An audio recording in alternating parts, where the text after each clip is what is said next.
Alors chaque génération le dit ou le pense, celle qui lui succède bouleverse les habitudes. Le monde du travail s'adapte en permanence au comportement des jeunes et non pas l'inverse, comme on pourrait le croire. Alors, comment attirer les jeunes dans les entreprises? Comment réconcilier le monde du travail avec les attentes des générations Y, nées entre 80 et 2000, ou Z, nées entre 2000 et 2020? Quelles sont les tendances? C'est Domiti Pinta, partenaire OMS en charge de l'offre Search. Pendant 15 ans, elle a accompagné des dirigeants, des leaders d'opinion et des personnalités politiques dans leur stratégie de communication. Elle a donc développé une grande capacité à comprendre précisément les enjeux des organisations et c'est l'ensemble de ces compétences qu'elle met aujourd'hui au service d'OMS Search, le dernier né de l'écosystème OMS. Et Régis Durand, l'un des partenaires historiques du cabinet, il est en charge des missions de transition, de finance ou de stratégie auprès des grands groupes connus et des ETI.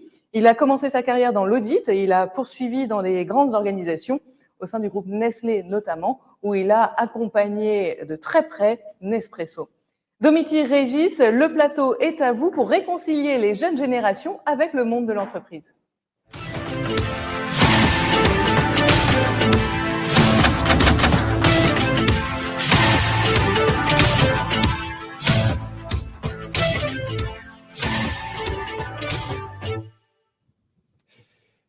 Bonjour Domiti. Bonjour Régis. Merci de m'accompagner pour cette petite heure. Alors effectivement, depuis quelques mois, une année, désormais, on parle de cette grande émission venue des États-Unis. Pourquoi Parce qu'aujourd'hui, on se retrouve dans une situation que nous n'avons pas vue depuis les années 70, une situation de tension sur l'emploi. Nous allons voir effectivement qu'on a une vraie pénurie au niveau de l'identification des talents, en particulier pour cette génération que tout le monde veut employer, qui est cette génération plutôt génération Y. Pénurie qui est due effectivement à ce retour de cette dynamique économique post-Covid, mais pas seulement, puisque la granularité est un peu plus précise et on voit que cette génération des 23-38 ans, dont tu fais encore partie, a un rapport au travail qui a bien changé depuis quelques mois.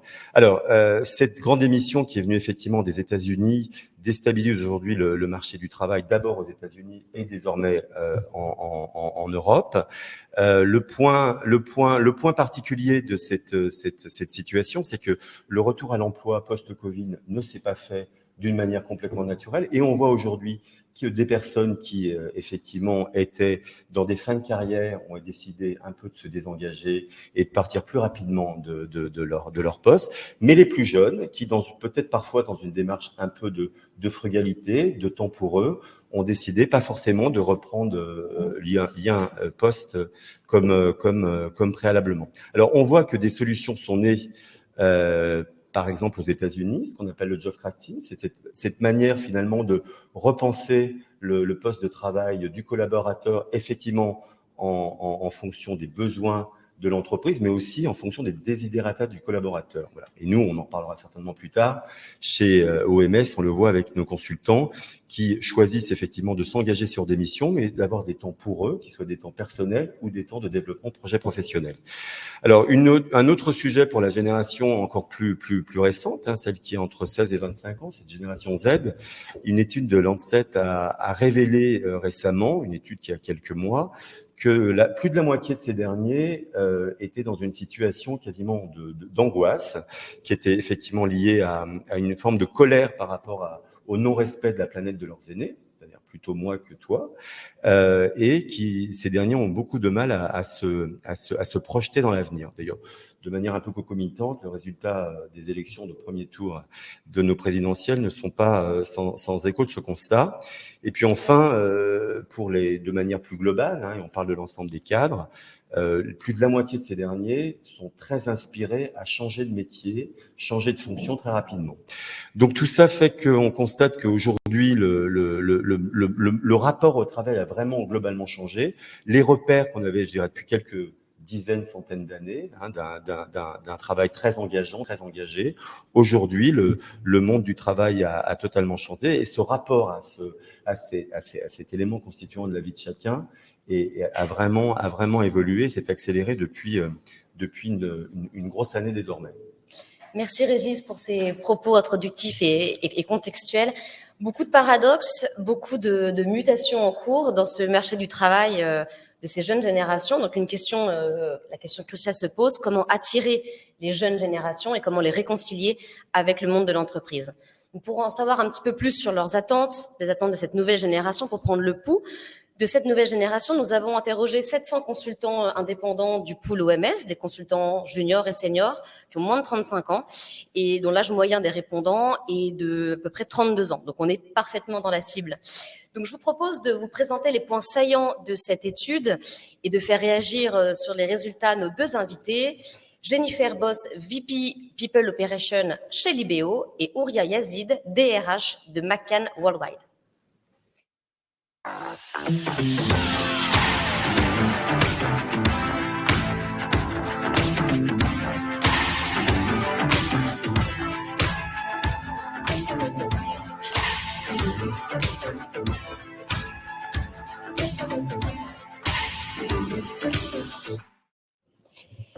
Jennifer, Ouria, bonjour. Bonjour. Bonjour Domitille. Merci d'avoir accepté notre invitation. Quelques éléments de présentation pour commencer. Donc Libéo est une scale-up qui simplifie le paiement entre entreprises. Vous êtes aujourd'hui 135 et vous avez recruté 80 collaborateurs en à peine 6 mois. Quels sont un petit peu aujourd'hui vos enjeux RH et plus spécifiquement vos enjeux de recrutement ? Alors nos enjeux de recrutement, c'est simple, c'est de poursuivre en fait cette course effrénée qu'on poursuit depuis ces 6 derniers mois, notamment sur des fonctions technologiques, mais également des fonctions commerciales. Et ensuite, qui dit intégrer de nouveaux collaborateurs, dit aussi les former, les onboarder pour les accompagner et leur permettre d'être successful par la suite. Merci beaucoup et nous reviendrons sur ces premières thématiques plus tard dans notre table ronde. Ouria, McCann est une agence de communication et de publicité à dimension internationale. Vous comptez actuellement 350 collaborateurs et un turnover de 20% de vos effectifs, ce qui vous amène du coup à intégrer entre 80 et 100 personnes chaque année. Quels sont un petit peu de votre côté, sur une entreprise plus mature, vos enjeux de recrutement ? Merci Domitille. Je dirais que nous avons 3 grands enjeux. Le premier, c'est l'enjeu de l'identification des talents, puisque nous avons un certain nombre de talents qui se cachent depuis, je dirais, la 2e année de la crise sanitaire et qu'il faut aller débusquer. Nous avons un deuxième enjeu qui est la rétention de ces talents. Une fois que nous les avons identifiés, captés, il faut savoir les retenir. Et le dernier, qui reste un enjeu plutôt traditionnel, qui est celui de la transmission du talent au sein de l'agence. Merci beaucoup pour ces propos introductifs. Donc, 2 visions, 2 entreprises de maturité différentes. Maintenant, place à la conversation. Et donc, nous allons articuler cette conversation autour de quelques thématiques. La place des valeurs dans l'entreprise, vous nous l'avez partagé en préparation de cette table ronde. L'attractivité et le sourcing des talents, la nécessité de se réinventer sans doute pour attirer les jeunes générations. En 3e point, la question cruciale de l'onboarding et de la formation pour garder, pour retenir ces talents. Un point important également sur les attentes. Régis l'a également évoqué, les attentes des candidats une fois qu'ils sont en poste, qu'est-ce qu'ils attendent de la part de leurs employeurs. Et enfin, on ne pouvait pas finir ce débat sans parler de la rémunération. On entend beaucoup dans nos métiers avec Régis cette inflation sur les salaires. Quelle réalité cela recouvre dans les faits ? Est-ce que c'est encore un levier pour attirer, pour retenir les collaborateurs ? Donc, commençons aujourd'hui par les valeurs. Notons que 70% de notre audience, de nos répondants, sont extrêmement attachés aux valeurs et à la raison d'être de l'entreprise qu'ils intègrent. C'est quelque chose qui revient beaucoup, de façon beaucoup plus prégnante sur les jeunes générations que les populations un petit peu plus seniors. Un répondant sur 2 de notre enquête affirme avoir déjà refusé un poste ou une mission parce qu'ils ne sont pas en accord avec le secteur de l'entreprise ou avec les valeurs prônées par les dirigeants et les managers. Quand on parle de valeurs, quelle réalité cela recouvre ?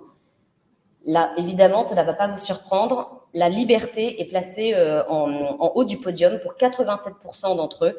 Ils plébiscitent cette capacité d'indépendance, de rester libre, d'être autonome. Sur la 2e et la 3e marche du podium reviennent ex aequo le pragmatisme. Les jeunes générations recherchent des relations simples, des relations basées sur la solution des problèmes. et également l'intégrité de l'entreprise et de fait de ses dirigeants est également très importante, plébiscitée par 70% des répondants. Ouria, Jennifer, est-ce que ça vous étonne ces premiers chiffres de notre audience? Jennifer, vous voulez commencer? D'accord, merci. Alors non, je suis pas du tout étonnée parce que c'est vrai que à mesure que j'échange avec des candidats ou que j'interviens sur des forums de recrutement, notamment avec les jeunes générations et plus spécifiquement des étudiants, c'est vrai que ce sont des termes qui ressortent énormément dans le discours des candidats qui se présentent à nous. Et donc très régulièrement, les premières questions qu'ils vont nous poser, c'est quel est l'impact de l'entreprise, quelles sont vos valeurs, qu'est-ce que vous faites pour l'environnement, quelle est votre vision, votre mission et dans quelle mesure est-ce que je vais pouvoir contribuer à l'évolution de l'entreprise. Donc ça, ce sont des choses qui ressortent énormément. Et ensuite, sur la question de la liberté, dès les premiers échanges, même téléphoniques, les premières questions qu'on peut avoir, c'est voilà, moi je suis partie de la région parisienne, maintenant je suis en province où je travaille depuis l'étranger. Est-ce que c'est une possibilité pour vous? Parce que moi, j'aime avoir cette flexibilité dans mon organisation. Ouria, un constat chez McCann? Oui, alors moi déjà, à titre liminaire, j'indiquerais que finalement, ces valeurs sont celles qui ont toujours été présentes dans l'esprit des collaborateurs, même plus anciens, mais qui n'étaient pas forcément dans le champ du dit. C'est-à-dire qu'on arrivait dans une organisation, on était salarié, on signait un contrat de travail, on ne revendiquait pas une forme de liberté. Et finalement, cette génération-là, elle vient dire tout haut les aspirations du salarié de manière générale. La liberté en numéro 1, c'est extrêmement important. Pourquoi? Parce que finalement, on a, en tout cas nous, au sein de l'agence, on gère des talents. Et on est dans un domaine artistique où finalement la liberté est un prérequis pour que l'art puisse s'exprimer. Mais on est dans une organisation avec un cadre social qui est exigeant et rigoureux. Donc on retrouve cette valeur en premier. Nous, on l'accueille au quotidien au sein de l'agence. On fait tout ce qu'on peut pour la faire cohabiter avec l'organisation, les exigences, les attentes de l'organisation, et ça fonctionne plutôt bien. On a une population salariée qui cohabite avec une population de freelance, et c'est vrai qu'à beaucoup d'égards, on peut se poser la question de la différence entre les talents. Il y en a pas. Il y a une différence de statut qu'on essaye, qu'on s'est engagé à respecter, puisque dans le cadre social, on ne peut pas traiter de la même façon un salarié et un freelance. Mais c'est vrai qu'au quotidien, il n'y a pas vraiment de différence, alors qu'un freelance est totalement libre et que le salarié l'est un peu moins. Donc finalement, la liberté chez McCann, elle est présente de fait. Peut-être que Régis, tu peux rebondir sur cette constitution d'équipe hybride entre des populations salariées d'une part et indépendantes d'autre part. Comment est-ce que toi tu vis ça au quotidien dans ton rôle de partenaire chez OMS? Oui, alors pour mémoire, effectivement, aujourd'hui, on évoquait 700 profils donc de 36 ans sur une base qui est de 2500 consultants. Donc on a un gros tiers qui est cette génération qu'on évoque aujourd'hui.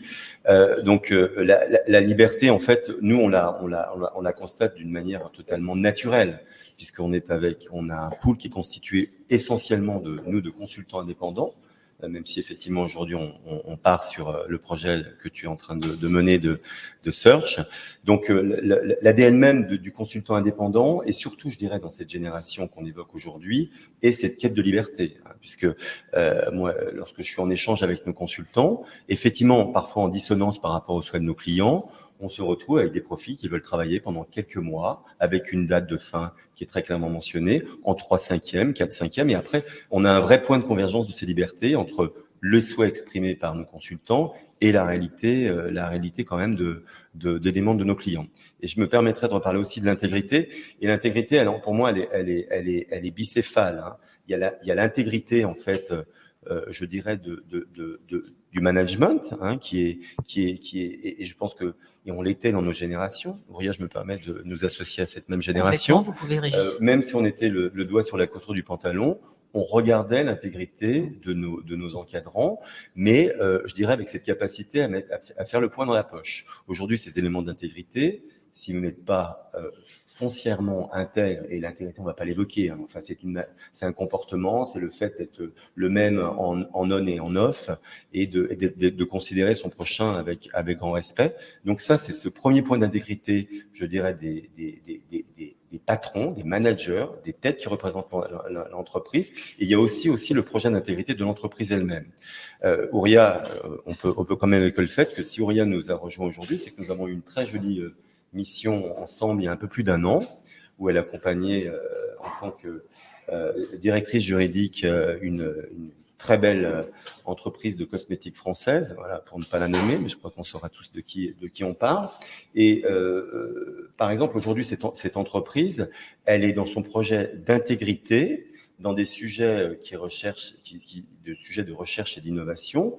On est en train de travailler un programme d'accélération de la greenisation des produits, parce que c'est à la fois une demande, évidemment, du marché, hein, donc des produits qui sont excessivement respectueux de l'environnement et effectivement du monde animal, mais c'est aussi une demande très motivée de ces trentenaires. C'est-à-dire, si le projet d'entreprise n'est pas, je dirais, intègre dans sa manière de se projeter, la désadhésion est immédiate. Voilà. Je terminerai un peu sur le pragmatisme, c'est-à-dire, bon, c'est simplement du bon sens. Et puis après, l'esprit d'équipe, ça reste essentiel, le 2/3, parce qu'on travaille toujours dans des équipes, même si on est plus ou moins atomisé. Hein, l'indépendance ne veut pas dire l'individualisme. Et voilà, nous, on prêche un peu chez OMS la gentillesse, non pas d'une manière un peu mièvreuse, mais je trouve qu'on est peut-être un petit peu en avance sur notre temps, parce que cette jeune génération est aussi, je dirais, très prolixe à être nourrie de personnes qui sont dans une espèce de gentillesse inspirante. Voilà. Et concrètement, ces valeurs ça reflète quand même des choses assez immatérielles. Comment est-ce que chez Libé et chez McCann, vous intégrez ces valeurs à ce qu'on appelle aujourd'hui l'employer branding voilà, c'est un point important. Comment vous les matérialisez concrètement ces valeurs?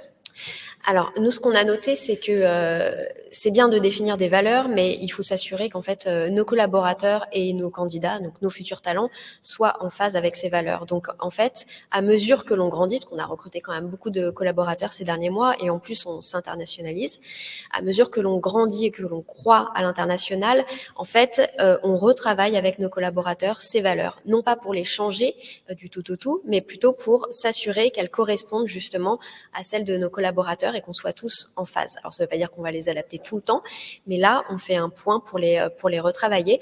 Et ensuite, ce qu'on s'est rendu compte aussi, c'est que ces valeurs, c'est bien de les énumérer une fois pendant le process de recrutement, c'est bien de les énumérer pendant le process de onboarding, mais il faut répéter, sans cesse pour s'assurer que voilà, on soit en phase avec ça et que tout le monde soit à même de les communiquer et de les véhiculer à l'extérieur. Ouria, un point de complément? Oui, nous, on a des collaborateurs, des talents qui font grandir leur marque. Donc, nous, on s'engage à les faire grandir à notre tour. Donc, ces valeurs-là, c'est celles qu'on va retrouver dans la croissance et dans le développement de la personne. On essaye d'être très à l'écoute de leurs aspirations. On les intègre. Ils font partie intégrante, finalement, des changements au sein de l'agence. On s'adapte. On s'adapte au temps. La temporalité a complètement changé dans la relation de travail. Donc, on s'adapte aussi à leurs changements à eux, de manière à créer une conciliation vertueuse entre leurs aspirations, leurs attentes et nos enjeux à nous, économiques et humains. Et du coup, comment vous faites pour former aussi les managers qui sont amenés à manager des jeunes générations? C'est peut-être pour eux, ils ont peut-être besoin d'un accompagnement de votre part pour savoir comment gérer, manager cette nouvelle génération qui arrive sur le marché? Oui, tous nos managers ont une formation de management qui est assez conséquente d'ailleurs, qui occupe la moitié de l'année. Et ils sont suivis par un coach spécialisé en management à raison d'1 fois par semaine, en collectif et ensuite en individuel. Et ça, c'est des initiatives qui sont très nouvelles. Vous ne faisiez pas ça il y a 10 ans. Absolument. C'est une initiative qui est nouvelle et dont on se réjouit parce que elle a été extrêmement bien accueillie d'abord par les managers qui ont accepté de prendre ce temps-là de formation et de développement. Et elle est extrêmement bien accueillie par leurs collaborateurs, en fait, qui visualisent concrètement les effets de cette formation sur leur relation au travail avec eux. Jennifer, un point de complément?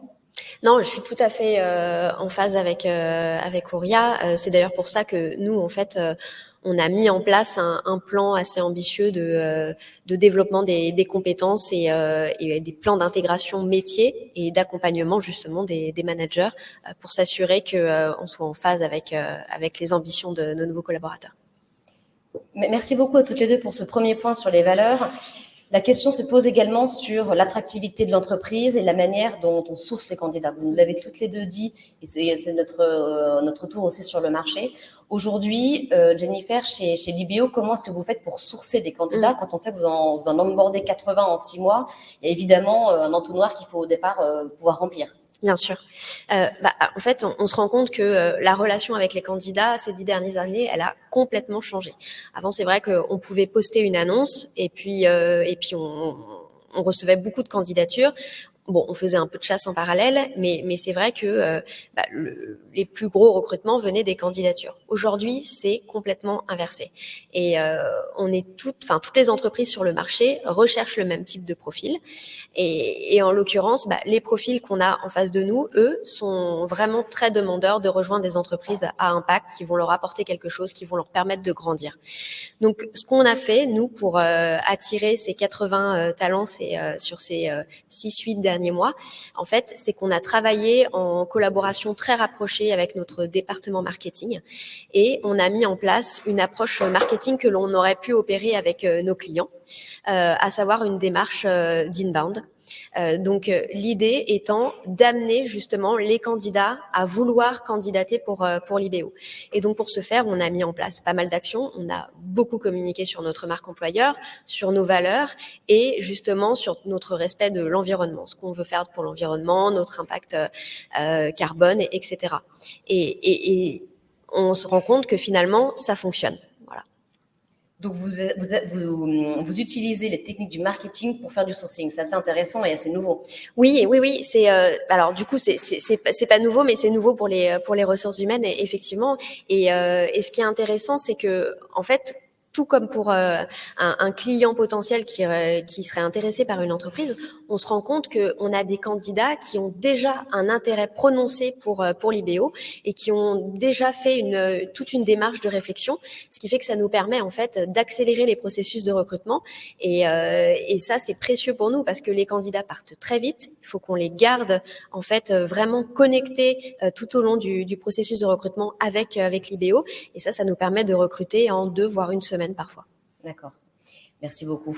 Ouria, on parle de grande démission, mais est-ce que ce serait pas justement de la grande séduction de la part des entreprises qu'il faudrait évoquer ensemble aujourd'hui? Complètement. Moi, j'aime beaucoup ce terme-là, la grande séduction, parce que les énergies se bousculent et c'est vrai que là, on est face à une situation, comme je le disais, à titre liminaire. On a des difficultés à capter les talents sur le marché, puisque sur ces 12 derniers mois, on a des talents qui sont cachés. Et pour aller les débusquer, chez McCann, on a mis en place, il y a quelques mois, un grand plan de cooptation.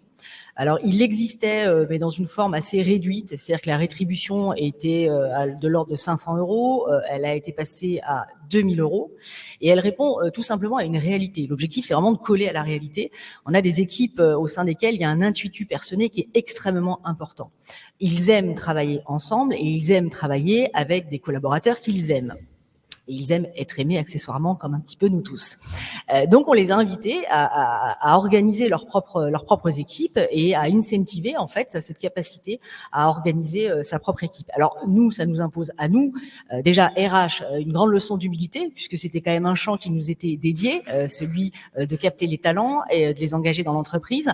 Et aussi le second engagement, c'est celui déjà de répondre aux attentes de ceux que nous avons en interne pour qu'ils soient les meilleurs vendeurs, les meilleurs commerciaux finalement des conditions de travail, de la relation de travail, de la qualité de travail au sein de l'agence. Et une fois qu'on a réussi toute cette opération et qu'on a réussi à capter ces talents, eh bien c'est ce dont je parlais, la rétention, pourquoi pas sous la forme d'une prime.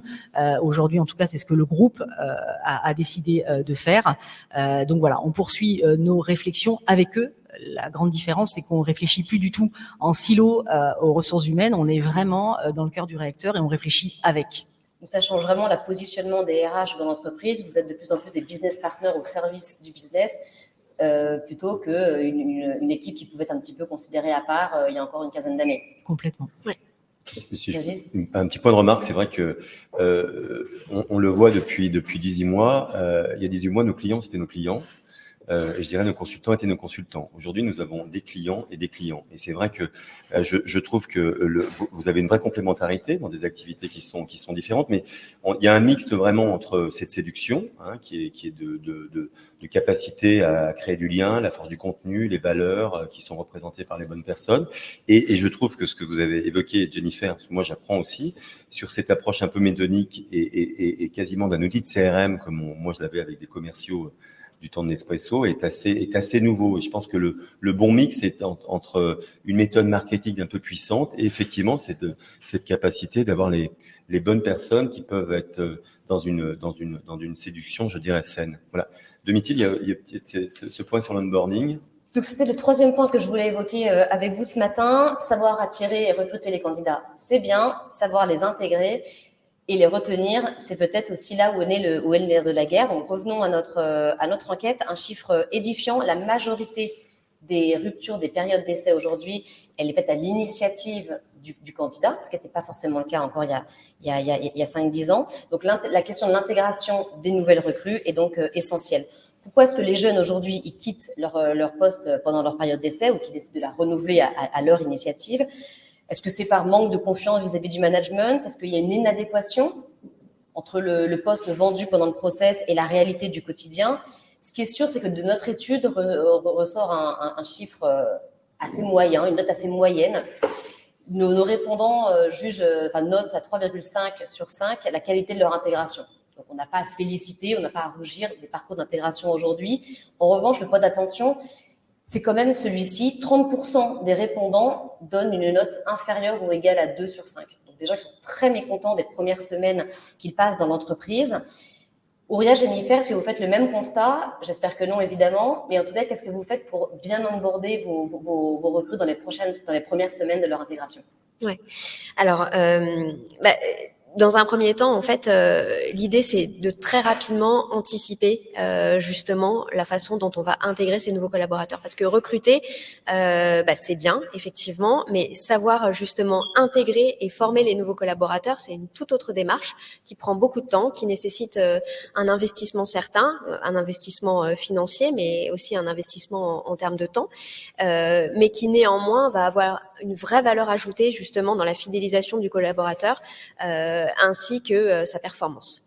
Donc, pour ce faire, au sein de l'IBO, on a choisi de recruter justement une personne dédiée à l'optimisation de nos processus de onboarding, pas simplement les processus de onboarding généralistes, où on va intégrer l'ensemble des collaborateurs pendant une semaine, mais plus spécifiquement, construire en fait des parcours d'intégration dédiés à chacun de nos métiers, pour s'assurer que nos collaborateurs ont, dès le départ, les bons outils, le bon niveau d'information et de formation pour être le plus performant possible, et ce, le plus rapidement possible. Déjà, ça va montrer justement à nos nouveaux collaborateurs qu'on les considère et que vraiment on veut investir sur ces personnes.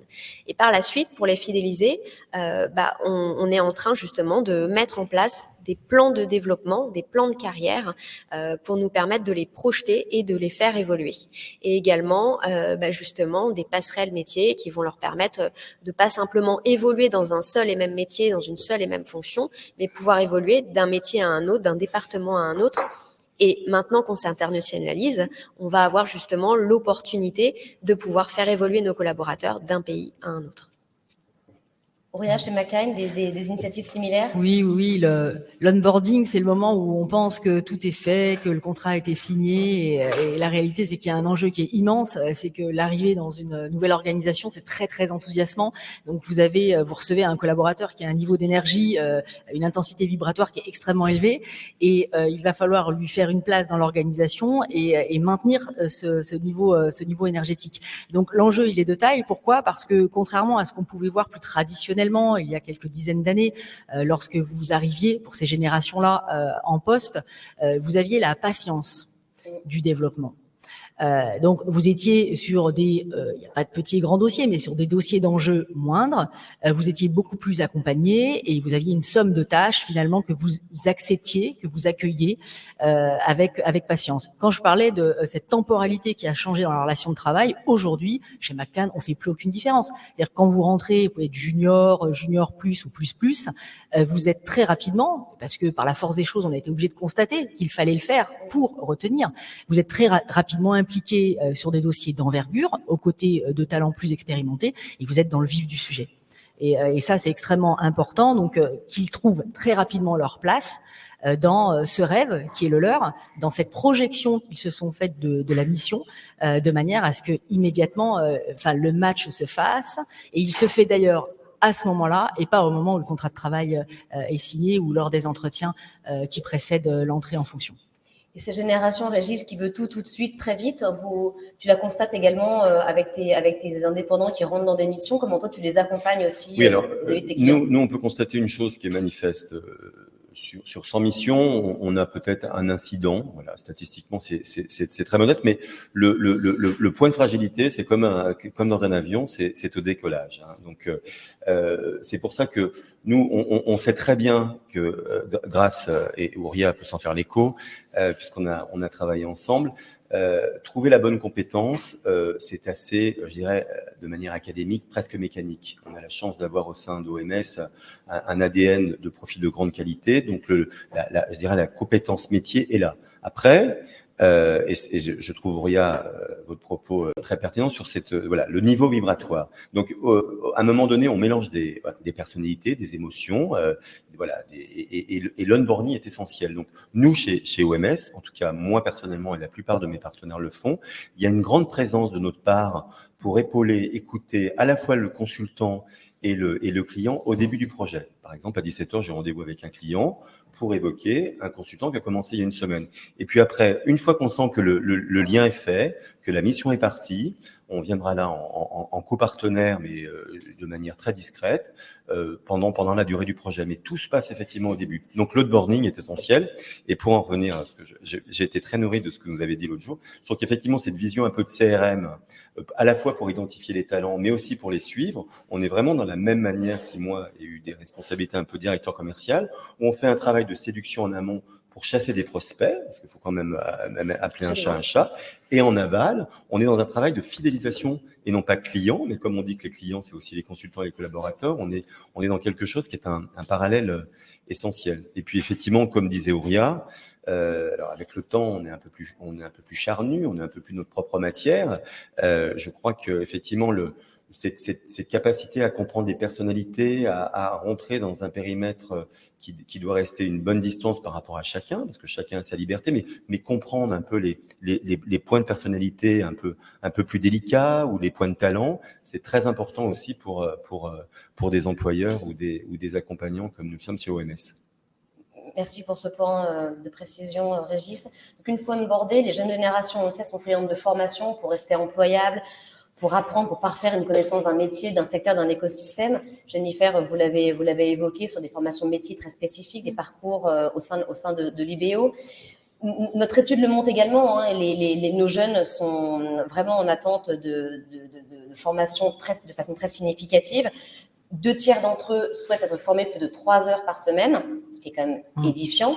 Et 10% d'entre eux souhaiteraient être formés plus de 6 heures par semaine. Donc, de consacrer quasiment une journée entière à être formés sur des nouveaux métiers, des nouvelles tendances.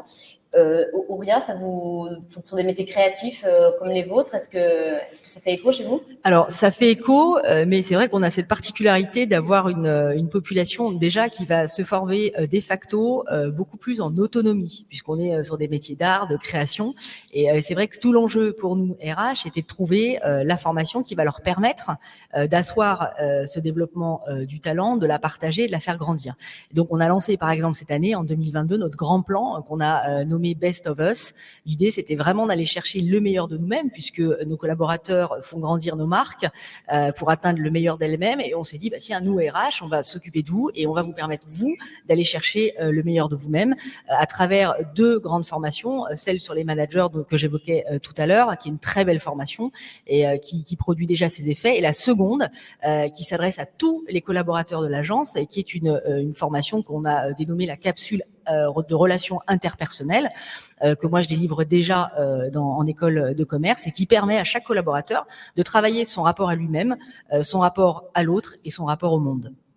Et avec la réforme du CPF, vous engagez, vous essayez de responsabiliser vos collaborateurs aussi pour qu'ils se forment par eux-mêmes, ou est-ce que c'est vraiment quelque chose que vous menez à bras-le-corps, vous en tant que DRH chez McCann? Alors, on les encourage à nous faire des propositions, des suggestions de formation qui sont celles qu'ils souhaitent faire. Donc, il y a une vraie autonomie déjà qu'on voit à travers les lois sur la formation professionnelle. Et donc c'est très important de leur laisser ce champ-là, d'être force de proposition, de les accompagner, soit directement via notre budget formation, soit via le CPF. Mais en tout état de cause, c'est un temps consacré à la formation qui est totalement validé par l'organisation, qu'il soit financé par le CPF ou par le budget formation.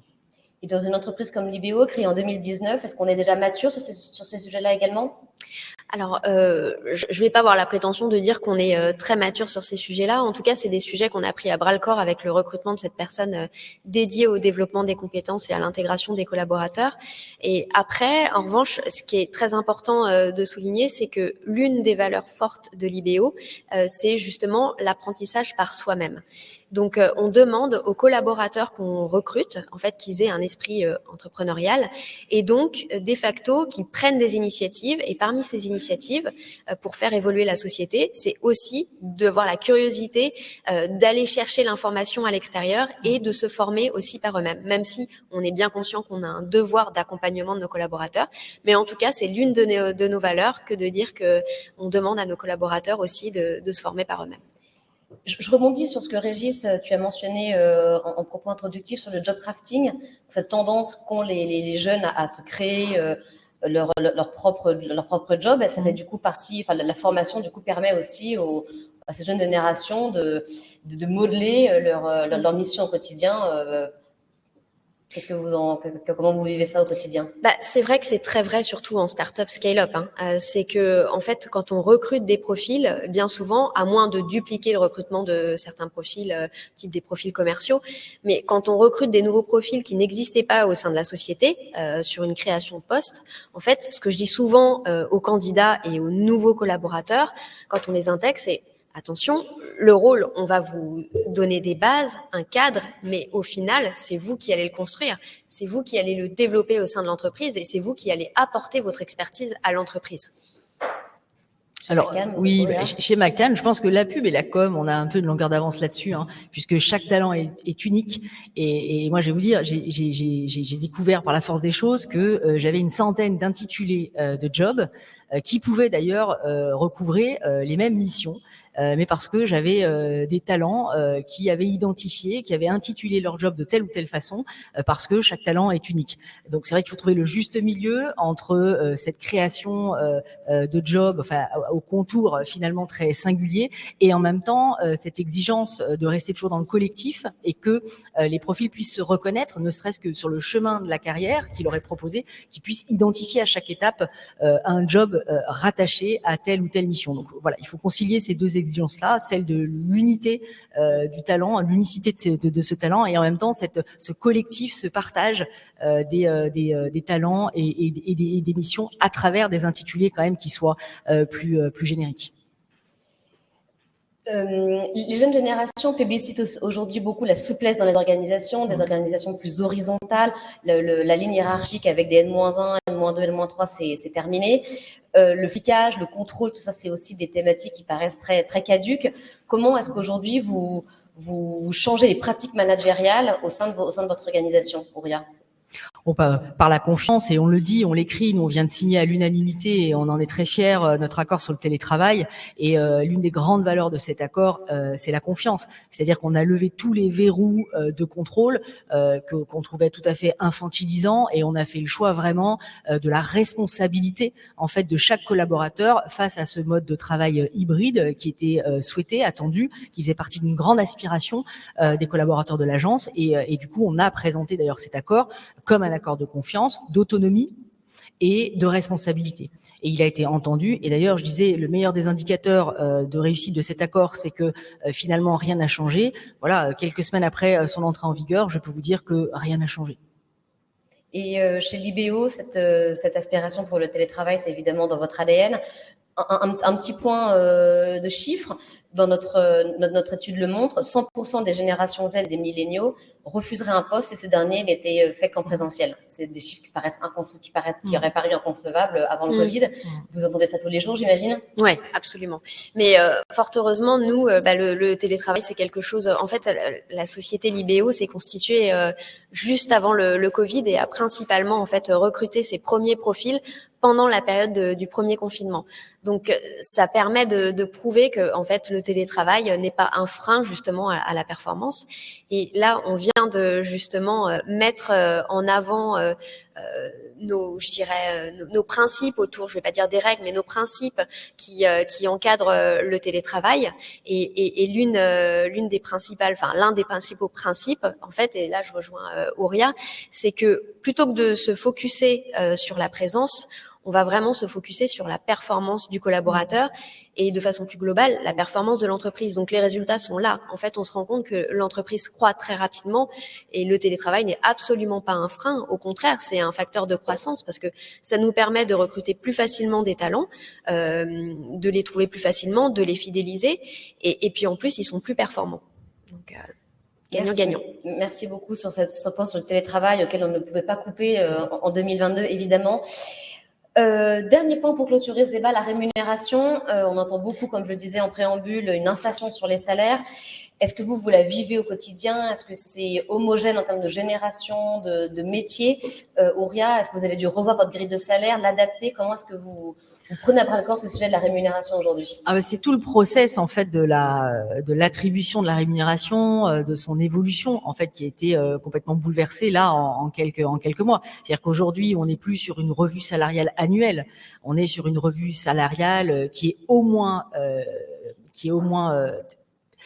au semestre et qui commence et qui va vers une revue trimestrielle. Donc, ce qui mobilise beaucoup les équipes RH, ce qui nous demande d'être extrêmement prudent, puisqu'on a quand même une problématique d'égalité salariale qui gouverne toute notre politique de rémunération. Mais, et comme je le disais, encore une fois, la temporalité, elle a complètement changé et ces jeunes générations, elles arrivent dans l'organisation avec l'idée que finalement, 3 mois plus tard, si on a fait ses preuves sur tel ou tel projet, on est enclin à demander une augmentation. Et puis 6 mois plus tard, on peut exactement faire le même exercice et on peut pas leur opposer la traditionnelle revue salariale annuelle. Ça a véritablement changé. Donc nous, ça nous oblige là, sur 2022, à nous adapter et on est ravis de le faire et on a les moyens de le faire. Et en plus, on rétribue un talent, donc on n'a pas de difficulté en soi. Mais c'est juste cette équation-là égalitaire qui risquerait d'être mise à mal si nous on s'organisait pas mieux pour l'année 2023. Mais clairement oui, la temporalité salariale a complètement changé. Alors la structure de la rémunération reste encore traditionnelle, le fixe, le variable, la récompense, l'incentive. Mais en revanche, le temps de la rémunération et de la rétribution a changé. Dans le monde des startups et des scale-up, on entend beaucoup parler de BSPCE, d'actions gratuites. Ça fait partie du package et tous les collaborateurs, même le plus junior qu'ils soient, ils sont très attachés également. Oui, absolument. C'est d'ailleurs une demande de la part de la plupart des candidats. C'est de savoir dans quelle mesure est-ce qu'ils vont pouvoir être incentivés justement sur des BSPCE et quelle est notre politique. Et en fait, notre politique, elle est simple. C'est que dès l'entrée du collaborateur, on attribue en fonction de son niveau un certain nombre de BSPCE parce que on part du principe que tous nos collaborateurs en fait vont contribuer proactivement justement à la réussite de l'entreprise. Ce sont des entrepreneurs et donc on veut les associer justement à cette réussite en leur attribuant des BSPCE.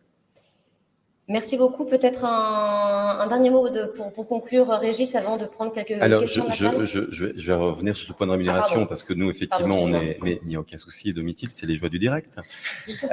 Non, en fait, nous, on constate une chose assez simple au sein de One Man Support, c'est qu'effectivement, un taux de facturation moyen qui a augmenté d'une grosse dizaine de % depuis un an, et c'est pas lié à des changements de profil, c'est surtout lié effectivement à un point de tension sur certains profils, sur certains métiers. Donc, si vous sortez d'un grand cabinet de stratégie ou d'un Big Four et que vous avez effectivement une trentaine d'années avec un diplôme et les bons cabinets qui vont derrière, moi, je l'ai vu, je le vois toutes les semaines. Je suis un peu étonné, et comme le disait Auria, dans un débat qui est tellement franc des requêtes qui sont formulées. Et après, on trouve le point d'ajustement avec le client et le consultant. Et parfois, on est sur des petits points un peu irisés sur quelques dizaines d'euros sur des sujets à 1 500 € par jour. Donc, le sujet de la rémunération est prégnant et beaucoup plus appuyé effectivement depuis, je dirais, cette première sortie de post-Covid, depuis un peu plus d'un an. Merci beaucoup pour cet éclairage. Quelques points de conclusion, Régis, avant de prendre les questions de la salle. Non, mais en fait, on a essayé de résumer, mais enfin, Auria et Jennifer, je pense que vous serez d'accord. Je pense que nous les éléments très importants pour nous, c'est les éléments qui tournent autour du mentoring, hein, et le mentoring, effectivement, c'est l'accompagnement très personnalité avec des personnes qui sont des figures un peu tutélaires, et je crois qu'effectivement la place des générations en amont reste essentielle pour bien accompagner les jeunes générations. Le training, hein, puisqu'effectivement, qu'on parle de crafting, qu'on parle de tous les métiers qu'on fera, je ne sais pas à combien de métiers tu en es, Domitil, mais moi j'ai dû en faire 5 ou 6. Donc la formation reste essentielle. Et puis ce besoin de souplesse est absolument manifeste. Et je reviendrai juste sur un petit point qu'on a évoqué. Donc la souplesse, on a beaucoup évoqué le télétravail. On voit, et d'ailleurs on le voit dans le marché de l'immobilier parisien, on a eu un vrai départ de beaucoup de profils en province. Et moi, la semaine dernière, je me trouvais avec un fonds d'investissement qui me sollicitait pour une compétence à sourcer rapidement, très très précise. Et là, sur 4 personnes que j'ai interrogées, il y en avait 3 qui étaient parties en province depuis un an, et la dernière était partie en janvier en Touraine. Donc, il y a un petit point de rapprochement sur ces points de souplesse entre ce que souhaitent encore nos consultants, hein, dans un rapport un peu au temps et au distanciel qui est peut-être encore un peu covidé, et la réalité effectivement d'un Paris où Auria a failli arriver en retard parce que la ville grouille de nouveau et que les entreprises sont de nouveau prolixes à retrouver au moins partiellement leurs salariés en présentiel. Merci beaucoup, en tous les cas, tous les 4. C'est vraiment passionnant comme débat et on aurait pu, encore une fois, le développer davantage. J'ai énormément de questions à vous poser. Quelle est la moyenne d'âge chez Libéo, pour commencer? La moyenne d'âge chez Libéo est de 29 ans. 29 ans. Donc, on est en pile dans cette tranche d'âge, hein, des 25-35. Alors, on vous demande si vous mesurez la qualité de votre onboarding par des questionnaires de satisfaction et si vous avez remarqué, depuis que vous avez mis en place ces initiatives, une baisse du turnover. Auria, est-ce que vous le mesurez chez vous? On ne le mesure pas par une enquête de satisfaction, mais ça pourrait tout à fait se faire parce que je trouve que ça nous ferait aussi gagner du temps, de l'énergie, et ça nous rendrait sans doute plus performants sur la question. On est plutôt en rapport direct, donc on reçoit systématiquement, 1 mois après leur arrivée, nos collaborateurs pour les entendre sur leur onboarding. C'est presque, enfin, c'est encore mieux qu'une enquête de satisfaction parce que c'est du one-to-one. On pourrait doubler les deux, je pense que ça pourrait être... Et chez Libéo? Alors nous, du coup, on fait les deux. On a une petite enquête justement à la fin de la session de onboarding qui nous permet justement sans cesse d'améliorer session après session nos pratiques. Et après, il y a justement les points de suivi tout au long de la période d'essai qui sont réguliers avec le collaborateur et qui nous permettent également d'améliorer nos pratiques. Alors maintenant, l'impact sur le turnover, on peut pas vraiment le mesurer aujourd'hui parce que on est en pleine croissance, on recrute, mais pour l'instant, on n'a pas un taux de turnover très important, voire même nul, parce que les collaborateurs... C'est déjà un bon signe. Voilà, ce qui est un bon signe. Donc, du coup, on essaye d'anticiper ça pour ne pas que ça nous arrive et pouvoir rester sur des taux assez raisonnables. Voilà.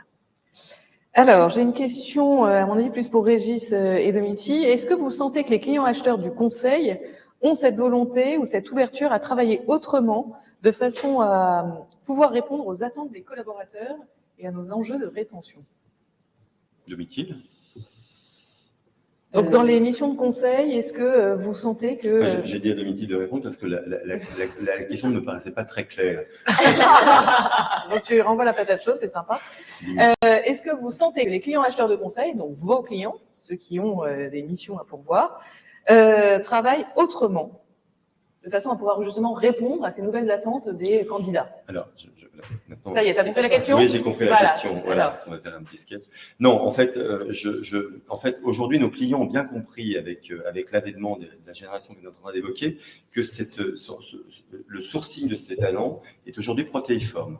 Tu as le salariat classique et historique, et puis tu as effectivement tout cet écosystème d'indépendants, et nos clients ont compris effectivement que pour une équipe nourrie et effervescente, il y avait une utilité d'avoir effectivement, je dirais, un creuset de collaborateurs internes, de salariés, et puis à la marge, que ça soit pour un renfort ponctuel, pour remplacer quelqu'un qui a une absence, ou redonner une vision un petit peu différente, ce genre de compétence est très importante. Et on en parlait avec Courria, qui a fait cette longue mission pour un de nos clients. Je pense qu'effectivement, c'est la personne qui est neutre de tout enjeu, je dirais, de carrière, et donc de facto un peu politique, de code, est un réceptacle très important pour nourrir l'équipe dans laquelle elle est insérée, même de manière transitoire. Peut-être, Courria, vous pouvez... Et avec des équipes hybrides aussi, c'est ça? Oui, c'est ça, c'est pour ça une hybridité entre des équipes internes et des talents qui sont sourcés à l'externe. C'est ce qu'on remarque de plus en plus. J'ai plein de questions, alors Oui. j'enchaîne. On sent que l'agilité et la rapidité d'exécution est essentielle. Avez-vous eu des difficultés à convaincre vos DG sur l'investissement nécessaire pour ces évolutions? Chez Malcolm? Non, vraiment, ils ont tout de suite compris. Pareil chez Libéo, j'imagine. Chez Libéo, c'est même intrinsèque, quoi. Ça fait partie. Ouais, tout à fait. Enfin, après, on le voit dans le développement de la société. Donc. C'est ça. Avez-vous mis en place un système de mesure de l'engagement du collaborateur? Digital, oui. Rapide. Oui. On a mis un Net Promoter Score interne, voilà, dédié aux collaborateurs en place. Donc le premier a été réalisé sur le premier trimestre, et après on le mesure donc trimestriellement. Ça nous permet justement de voir quels sont les enjeux sur lesquels il faut qu'on travaille, si c'est des enjeux de communication, de leadership, de vision, etc. Et encore une fois, on peut faire un rapport avec les clients, puisque on mesure aussi le NPS, donc le Net Promoter Score de nos clients. Et c'est un baromètre, en fait. C'est un baromètre, absolument. Et vous remarquez une symétrie d'attention entre les collaborateurs et les clients? Alors, on n'a pas fait ce comparatif. Je pense que ça pourrait être intéressant. C'est un très bon point. Et en plus de ça, je viens de mettre en place un baromètre en fait de la satisfaction. Enfin, dans quel mood en fait se sentent les collaborateurs. Et ça va être plutôt suivi mensuellement. Ah oui. Voilà. Et vous, Auria, vous avez un baromètre? On a annuellement un baromètre qui va du client vers les équipes avec lesquelles il travaille toute l'année, et des équipes vers ses partenaires clients. Donc, ça se fait équipe par équipe sur la somme des projets réalisés, et c'est annuel. Ce qui permet aussi d'avoir ces prises de hauteur régulières. Quelles actions avez-vous mises en place pour maintenir la culture d'entreprise, ou une culture d'entreprise, avec le télétravail? Alors, au sein de l'IBO, ça passe par la mise en place de rituels assez réguliers. Donc, typiquement, tous les lundis matins, on a une communication, donc on appelle ça les l'IBO Monday Breakfast. Donc, ces rituels sont accessibles à la fois en distanciel ou en présentiel. Et donc, ça permet de faire un petit focus sur justement les chiffres réalisés la semaine précédente, ce qui nous reste justement à atteindre comme objectif, de célébrer les réussites, les promotions, et également... C'est pas que commercial, alors c'est vraiment avec toute l'entreprise. C'est commercial et c'est aussi dédié à tout le reste de l'entreprise, et célébrer les arrivées également. Et après, c'est suivi d'un petit déjeuner. Et typiquement, tous les mardis matins, en fait, on va faire des présentations, des mises à jour du produit. Et après, on va avoir aussi des communications toutes les 2 semaines où on propose à nos collaborateurs de faire part aux autres collaborateurs des mises à jour de processus qu'ils auraient pu mettre en place, ou sur des outils. Et après, on fait intervenir aussi des investisseurs, des entrepreneurs pour justement bénéficier des bonnes pratiques. Alors, je prends encore une ou deux questions. Quid de la qualité de vie au travail, santé, bien-être? Est-ce que c'est un sujet clé dans cette période post-Covid? Complètement. Non, complètement. Et oui, voilà, donc complètement. La réponse est oui. La réponse est oui. Et alors comment? Parce que c'est facile à dire, c'est pas facile à faire. Comment? Par le respect de l'équilibre, c'est-à-dire qu'on a un écosystème qui s'est redéfini. On avait beaucoup de célébrations avant cette crise sanitaire, on en a beaucoup moins aujourd'hui. On a dû les repenser et Célébration de quel type? des regroupements collectifs, des pots, beaucoup de déjeuners. Départ à la retraite. Par exemple, on a dû les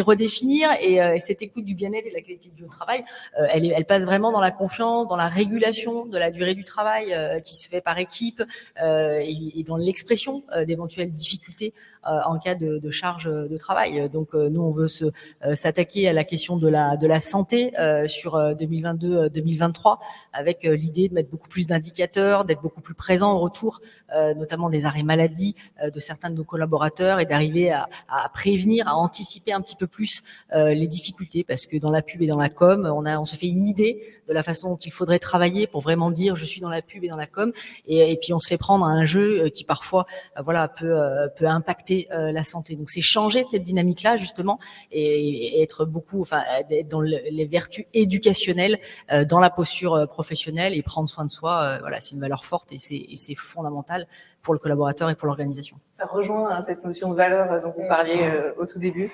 Allez, une dernière remarque. Les structures entrepreneuriales pourraient aussi faire confiance à des talents expérimentés. Cela aiderait versus les jeunes.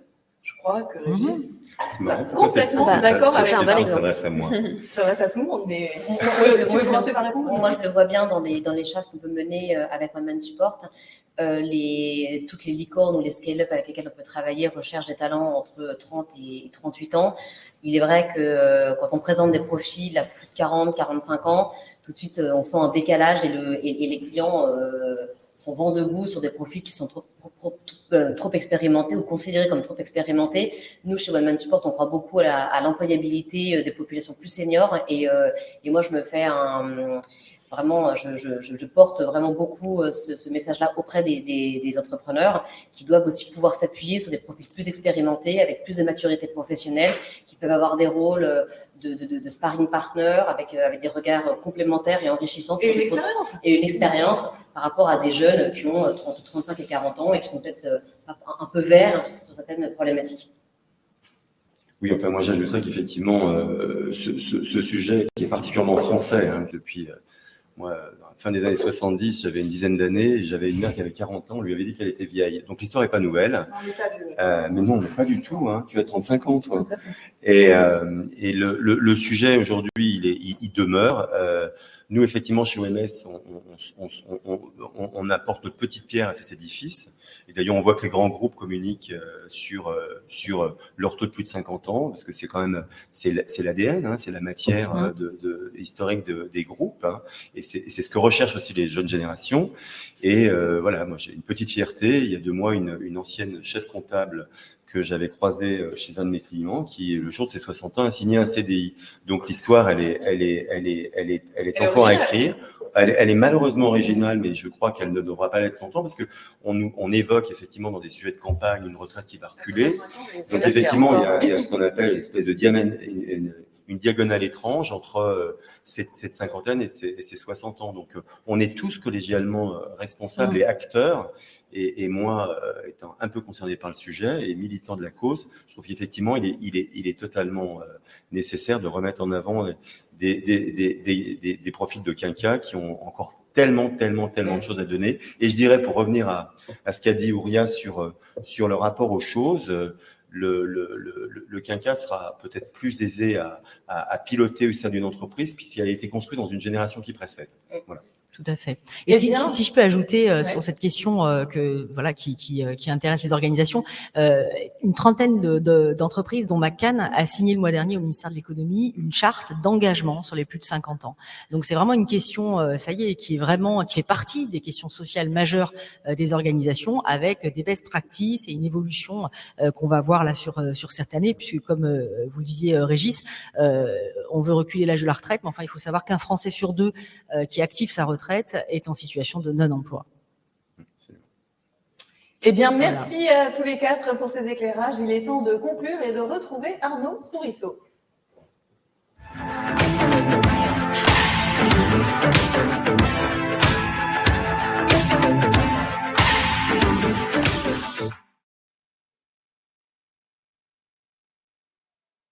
De retour avec Arnaud. Arnaud, c'était passionnant ce matin. Je pense que chacun des sujets aurait mérité d'avoir 1 heure de plus. Hein. Finalement, on aurait pu en parler beaucoup plus longtemps. Qu'est-ce que vous retenez, vous ? Qu'est-ce qui vous a principalement intéressé ? Alors moi, Céline, si vous me permettez, j'ai envie de faire un rapport avec ce qu'est OMS, à savoir le meilleur des deux mondes. On en a parlé en introduction, le meilleur des cabinets de conseil traditionnels d'un côté et le meilleur des plateformes digitales de l'autre. Voilà, on voit bien au travers de ces 3 interviews, de ces 3 échanges, qu'aujourd'hui, pour notre pays, on a besoin du meilleur des deux mondes. On a besoin du meilleur du Mortar, de l'industrialisation. On a besoin de préserver notre souveraineté, notre liberté en tant que pays. Et on a aussi besoin de se projeter vers l'avenir, vers les NFT, vers le virtuel. Évidemment, en étant conscient des limites de ça et en exerçant notre jugement. Mais voilà, on a besoin de se projeter aussi là-dessus. Et au milieu de tout ça, il y a l'humain, voilà, qui est partout, dont on doit tenir compte. Et c'est aussi ça, chez nous, OMS, on essaie de mettre l'humain au cœur. C'est un peu galvaudé, mais à la fois pour nos consultants et nos clients, on les connaît tous individuellement, personnellement, et on est persuadé que c'est comme ça qu'on peut réussir des belles missions. Et effectivement, hein, et on le voit même sur chacun des sujets, même quand bien même ce sont des sujets digitaux, l'humain reste essentiel et l'accompagnement finalement des projets passe par l'humain. Bien sûr, le digital est absolument clé, il est devenu totalement incontournable, mais il doit être au service de l'humain, au service de la performance, et ça ne doit pas être une solution en tant que telle. Alors chez OMS, vous accompagnez les équipes sur ces 3 volets, hein, c'est ça, dont le dernier, l'OMS Search. Est-ce que vous pouvez nous en parler un peu ? Oui, alors OMS, en effet, on est capable d'accompagner nos clients sur leurs besoins de ressources de haut niveau, que ce soit sur des besoins ponctuels et des besoins plus long terme, voilà, sur nos métiers de conseil, nos métiers de management de transition et donc le petit dernier, plus récent, le OMS Search pour le recrutement, la chasse de tête. Merci Arnaud. Est-ce que vous avez un dernier mot pour conclure ce grand direct ? J'ai envie de conclure comme on a introduit, à savoir en remerciant tout le monde, en vous remerciant vous, Céline, pour la qualité de l'animation. On a hâte de refaire ça bientôt avec vous. En remerciant WeWork qui nous a accueillis aujourd'hui pour le studio et en remerciant aussi bien sûr toute l'équipe OMS qui a travaillé sur ce premier grand direct depuis des semaines déjà avec talent. On va maintenant aller fêter ça autour d'un bon resto. Et on félicite particulièrement Anne-Sophie, Constance et Anne qui nous regardent et qui doit être derrière son écran. Merci à vous tous de nous avoir suivis. Nous espérons que ce format vous a plu et nous vous donnons rendez-vous dans une prochaine édition, comme vient de vous le dire Arnaud. On vous laisse jusqu'à 17h pour visiter la plateforme et prendre rendez-vous avec les partners. Toutes les sessions sont disponibles dès maintenant en replay sur le site, sur la plateforme, et puis ensuite dès demain sur le site OMS. Donc nous, il nous reste à vous dire à très bientôt. À très bientôt.